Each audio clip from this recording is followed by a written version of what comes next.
Welcome to Not Milk Never Milk. Subscribe if you're lactose intolerant. You start by picking a no-code mobile builder that fits your goal. Choose Glide for data-driven apps or Thunkable for native features. Once chosen, create a new project and import a simple dataset, one table with sample rows, to define content. Next, add your first screens: home, detail and settings, and wire basic navigation. As you work, test frequently on your phone so you catch layout issues early and understand why each screen exists. Once your screens are up, model your data clearly. One sheet per entity and unique ID so relations stay consistent.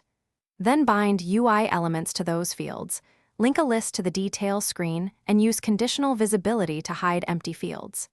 Next, implement actions, navigation buttons, form submits, and simple calculations so the app behaves predictably. Make sure to preview flows end-to-end on the device and refine field types to avoid data mismatches.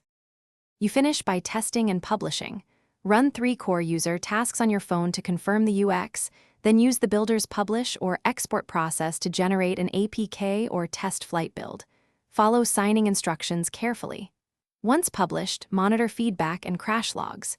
If things go wrong, start troubleshooting by checking console logs, verifying data types, and confirming permissions. Finally, iterate quickly. Small fixes and repeated device tests are why apps stabilize.